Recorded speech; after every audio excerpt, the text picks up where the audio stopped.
মাঠে নামবে, প্রতিবাদ করবে, আর প্রয়োজনে গণতান্ত্রিক পদ্ধতিতে অকাপ সম্পত্তি মুসলমানদের দখলে রাখতে প্রয়োজনে লড়াই করবে, সংগ্রাম করবে, প্রতিবাদ করবে, প্রতিরোধ করবে, প্রয়োজনে জান দিয়ে অকাপ সম্পত্তি, আমাদের পূর্বপুরুষদের দান করা অকাপ সম্পত্তি রক্ষার জন্য জান দিতে প্রস্তুত হয়েছে। আপনারা রাজি আছেন?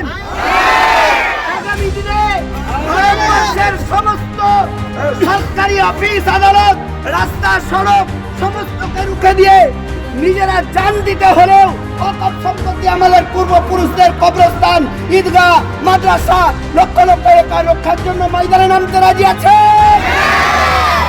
কেন্দ্রীয় সরকারের এই চক্রান্ত মানছি না, মানবো না। সংশোধনী আইন বাতিল করো, বিল প্রত্যাহার করতে হবে, অবিলম্বে অকাপ বিল প্রত্যাহার করতে হবে। অকাপ নিয়ে ছিনিমিনি খেলা চলছে না, চলবে না।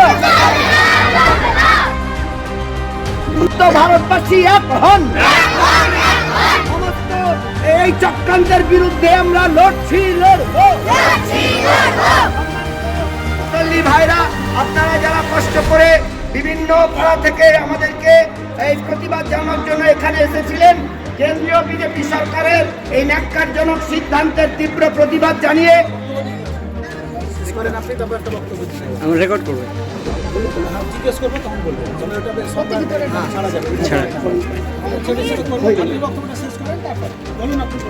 আগামী দিনে লক্ষ লক্ষ যে মুসলমানদের সম্পত্তি আছে, কেন্দ্রে রেল সম্পত্তির পরে সবচাইতে বেশি সম্পদ মুসলমানদের অকাফের।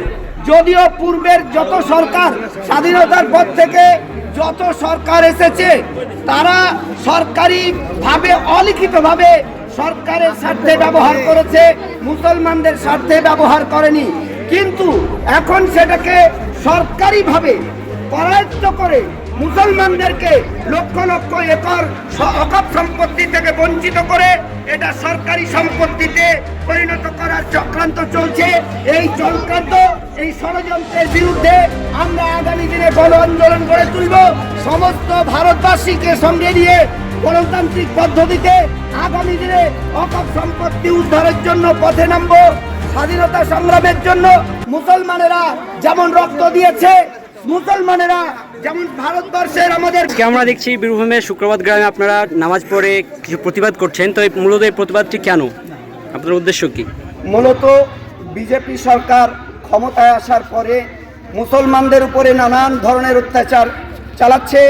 কোথাও মব লিঞ্চিংয়ের নামে, কোথাও গোহত্যার নামে, কোথাও বা মুসলমানদের বেনাগরিক করে করার ষড়যন্ত্র করে, কোথাও সিএএ এনআরসির নামে, কোথাও বিভিন্নভাবে তালাক, বোরকা, দাড়ি, টুপি, মসজিদ ভাঙা ইত্যাদি ইত্যাদির নামে যে অত্যাচার করছে, তারই আরও বেশি অত্যাচার বাড়ানোর জন্য মুসলমানদের লক্ষ লক্ষ যে একর ওয়াকফ সম্পত্তি আছে, সেই সম্পত্তি হাতিয়ে নিয়ে মুসলমানদের স্বার্থে যে ব্যয় হচ্ছে এ যাবৎ, সেটাকে স্থায়ীভাবে সরকারি সিলমোহর দিয়ে সরকার নিয়ন্ত্রণে রেখে মুসলমানদেরকে ওয়াকফ প্রপার্টি থেকে উচ্ছেদ করতে চাইছে। তারই আমরা এই ক্ষুদ্র প্রচেষ্টা, ক্ষুদ্র নামাজ পড়ে প্রতিবাদ জানালাম। প্রয়োজনে আগামী দিনে বৃহত্তর আন্দোলন করে আমরা এই ওয়াকফ সম্পত্তি উদ্ধারের জন্য মাঠে নামব। প্রয়োজনে দেশের আবার স্বাধীনতা আন্দোলনের মতো ওয়াকফ সম্পত্তি উদ্ধারের জন্য গণ আন্দোলন গড়ে তুলব। আচ্ছা, ওয়াকফ সংশোধনী বিল তো সংশোধন হলে সমস্যা কোথায় আপনাদের? ওয়াকফ সংশোধন মানেই হচ্ছে অবিলম্বে ওয়াকফ আইন আছে, যে সংবিধান স্বীকৃত ওয়াকফ আইন, সেই আইনে মুসলমানদের সম্পূর্ণ মুসলমানদের স্বার্থে ব্যয় করার কথা বলা হয়েছে। এটা সংবিধানে তার স্বীকৃতি দিয়েছে।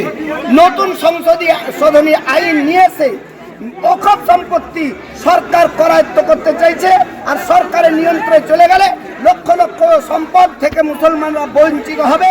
সেইভাবে গোটা মুসলিম কমিউনিটি, সমস্ত গণ আন্দোলন, মুসলিমদের দ্বারা পরিচালিত রাজনৈতিক আন্দোলন এবং সামাজিক সংগঠন এবং সামাজিক নেতৃবৃন্দ এর তীব্র ধিক্কার জানিয়েছে, প্রতিবাদ জানিয়েছে।